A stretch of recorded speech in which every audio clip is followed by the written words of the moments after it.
We welcome to the program the Commissioner of the Mississippi Department of Agriculture and Commerce, Commissioner Andy Gipson. Thanks for coming in, sir. Well, thank you for having me. Good afternoon, and look forward to visiting in a little while. Yes, sir. So I'll tell you, I drove down downtown, passed by the fair complex there, the fairgrounds, the Ag Center and so forth, en route to the Capitol. Noticed a lot of activity going on, signage, et cetera, vehicles. That's because we got the Dixie National in town, right? We do, and it's been in town. It's been building up over the last couple of weeks, and now we've kicked off the Dixie National Livestock Show, which is how the rodeo actually began. There was a livestock show first, bringing all of our young people from across Mississippi showing their hogs and cows. There's a hog show today, and cattle and sheep and goats, and then we've added rabbits and chickens for kids in the suburbs, and that's to try to expand young people's involvement. Awesome. They learn the same skills no matter what animal their project that they're involved in. And we'll have these shows all the way through the weekend and through next week. And next Thursday at 11 o'clock, we will kick off the sale of junior champions, right? Which is the best of the best in the market categories. And our young people who win scholarships, we gave out over $500,000 worth of scholarships and prizes last year. So we're setting a new record, and we hope to set another one this year. So we support our young people. I've been telling folks for years now, if you're concerned about workforce development, if you're concerned about brain drain, Mississippi's 4-H and FFA programs just like this are the best youth development program in the state, and it's already here. So we just need to show our support for our young people, and if you get a chance to come by and see them, we invite you to do that. There's no charge to attend these livestock shows. Yeah, and they're great, and wow, do those youngsters work awfully hard. They do. When they get there, and I know they raised a lot of money last year. Of course, Middays was on hand. We broadcast a show remotely from the beautiful Mississippi Trademark. We are scheduled to be there again next Thursday for the event. We look forward to that. Yeah, look forward to seeing you. You know, a lot of people may not realize they actually began raising these animals way back in the summer or before that, and so they've raised them all year, cared for them.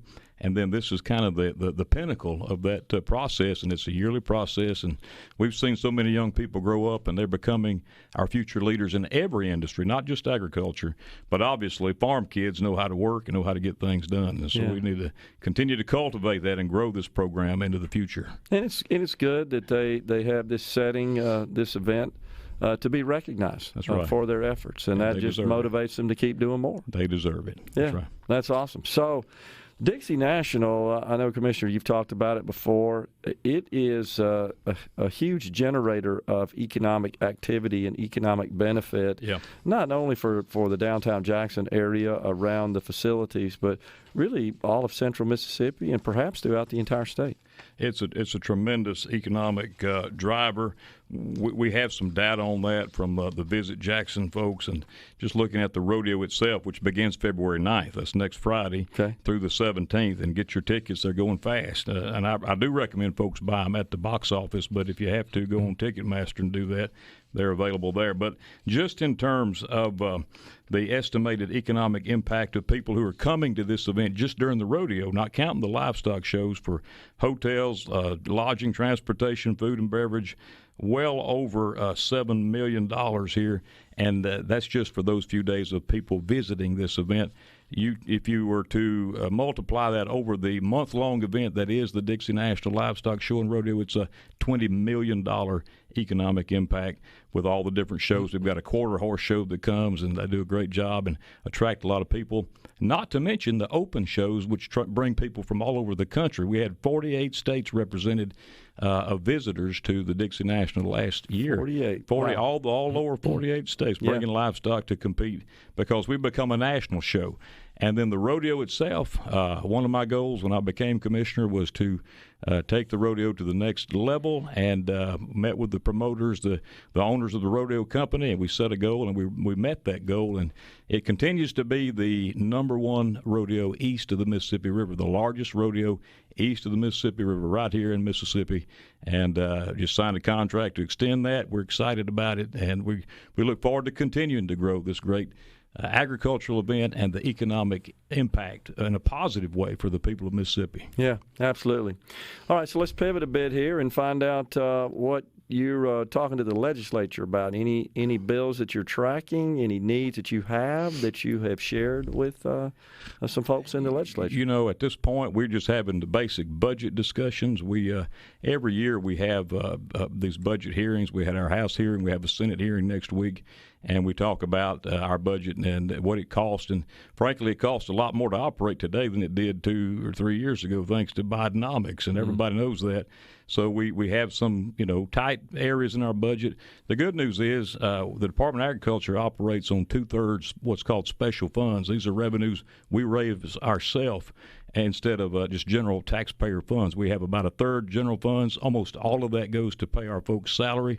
And then the balance of our operations we raise ourselves through having these events and other programs. So we are proud of that, and we with our some improvements we need to make, some basic housekeeping on the fairgrounds and all the facilities, the Ag Museum that we keep up, and we have an office on the campus of Mississippi State. We're proud of that. One at Alcorn, and of course our headquarters building here in Jackson. So a lot of it costs money to fix stuff and keep stuff operational, and we're looking at that. And we do hope to have some exciting programs to expand opportunities for Mississippi agriculture in the days ahead.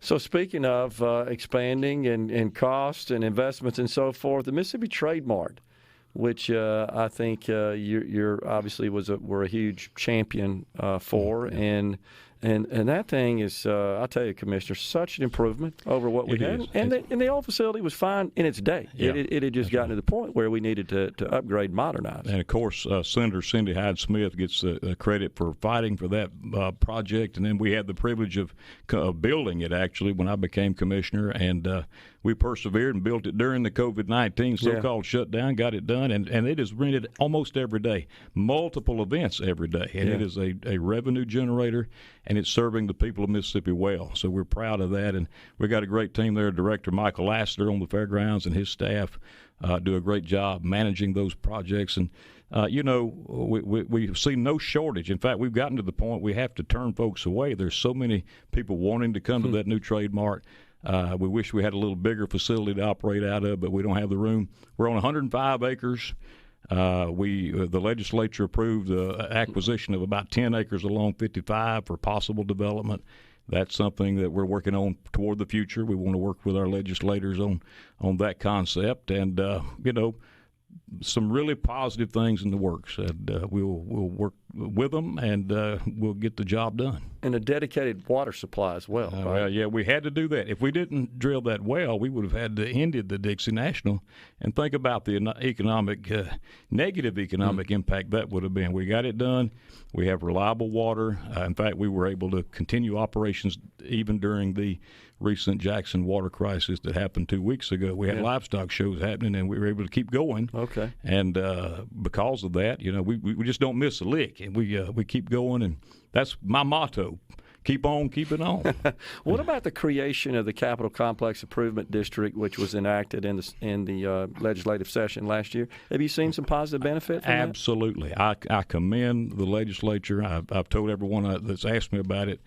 It has made a difference. Having these Capitol Police, they are doing the work of patrolling. Just having a law enforcement presence around has a deterrent effect on the those who would commit crimes. And we have obviously we have security on the fairgrounds, but we partner very closely not only with Capitol Police and Chief Luckey, but also with the Department of Public Safety and Commissioner Sean Tyndall. So we brought in DPS and their team as really a key partner in keeping the fairgrounds safe, and we've had a lot of positive response to that. And I've heard nothing negative at this point. Sure. Everything I've heard has been positive. And I will back up what you said as well, that anytime I'm in the area, I see those vehicles with the lights on. Sometimes they're just parked, but you're so right. Yeah. Just that presence serves as a very strong, powerful deterrent. You hate to have that. I agree. But we're in Jackson, Mississippi, and we have to do it.